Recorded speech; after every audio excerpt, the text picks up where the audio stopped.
ça peut être Cuchol, Veillon. En fait, c'est ni l'un ni l'autre, c'est l'intelligence artificielle à qui on a demandé si tu étais Vincent Cuchol, qu'est-ce que tu écrirais à David Castello-Lopez?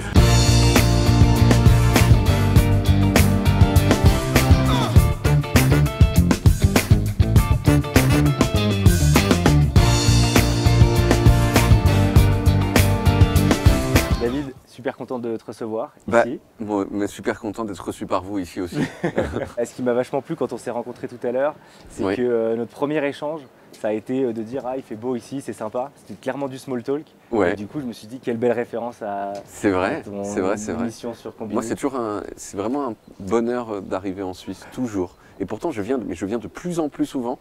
Et à chaque fois, c'est genre un plaisir qui est encore plus grand. Alors là, il se trouve qu'en plus, il fait super beau et que c'est au milieu des montagnes, etc. Mais la vérité, c'est que même s'il avait plu et qu'on avait été en banlieue de Bâle, j'aurais quand même été content parce que j'aime trop la Suisse. C'est fou parce que moi, je pensais que tu étais suisse.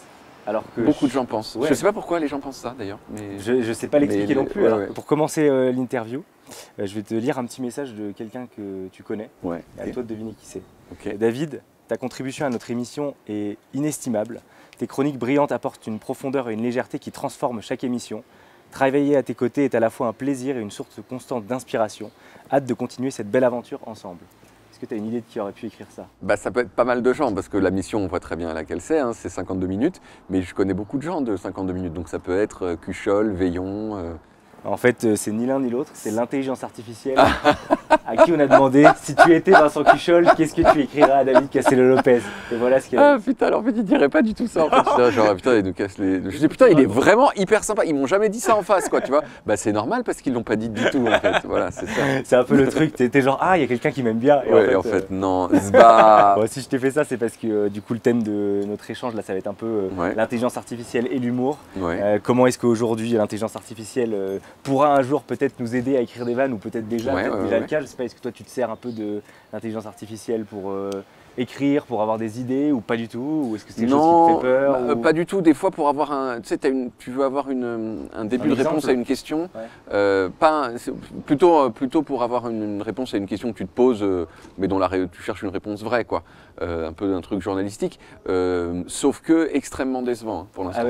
Et surtout, il y a des fois où genre, tu poses une question, il te donne une réponse, tu fais putain, cool, est-ce que tu peux me donner juste la source de l'information que tu m'as donnée? Et il me dit, en fait, désolé, je t'ai dit des conneries. Je me suis trompé, exactement. En fait, désolé, je t'ai dit des conneries. Et je fais, mais ça va pas la tête. Mais t'étais hyper, hyper assertif, hyper confiant dans ta réponse. Donc du coup, ça donne pas du tout confiance en fait. On va faire un petit jeu nous avec l'intelligence artificielle. On va essayer de montrer qu'on est meilleur que l'intelligence artificielle en humour. Le premier jeu s'appelle le Tu dis quoi. C'est un jeu de répartie où je te propose une situation dans laquelle tu pourrais te retrouver et tu dois essayer de trouver la meilleure répartie possible. Putain, je suis pas très fort à ça moi. Si t'es pas fort, c'est pas grave. On va voir. L'intelligence artificielle, tu verras, est pas super pas forte ouf non plus. Alors, première situation. Un pote te montre sa nouvelle Rolex et il est hyper fier. Tu te rends compte que c'est une fausse et il te dit alors tu la trouves comment? Tu dis quoi? Je lui dis t'es pas aussi positionnel que tu crois. On peut écouter la réponse de ChatGPT? Ouais. Tu vas voir. J'adore, c'est comme si elle avait été fabriquée en Chine.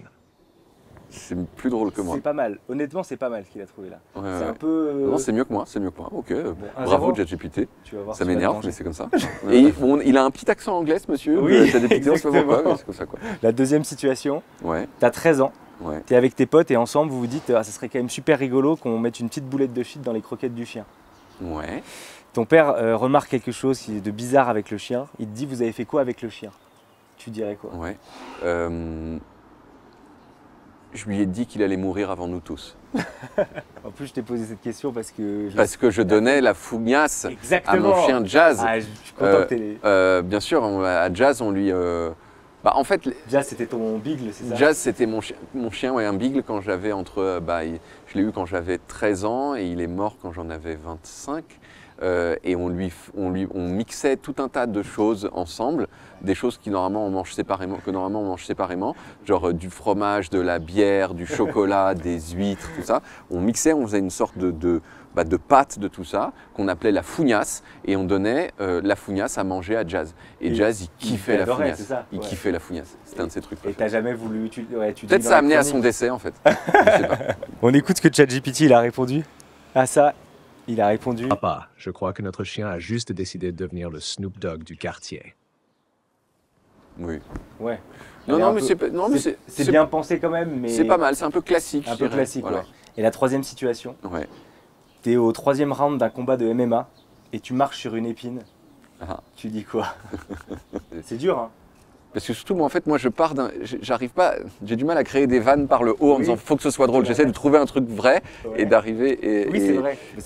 Et c'est comme c'est mon chemin général, mais en fait, du coup, là, j'ai rien de vrai à dire parce Toi, que là. C'est ta manière d'écrire. C'est ma manière d'écrire, exactement. Ça part du truc vrai et donc là, c'est genre, on s'en fout de ce qui est vrai, c'est vas-y, qu'est-ce qui est drôle, quoi. Putain, il est fort, ChatGPT, ouais, ça. Il est assez fort. Ce bâtard là. Il est assez fort. T'inquiète, il n'aura jamais le talent que tu as pour raconter. C'est gentil.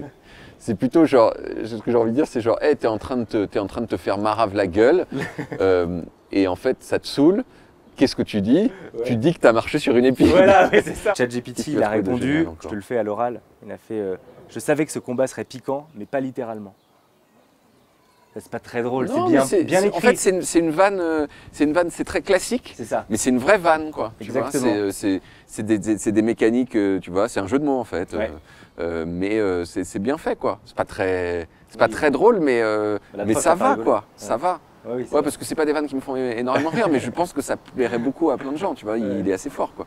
Et tu sais que je m'étais fait interviewer par ChatGPT. Ah ouais?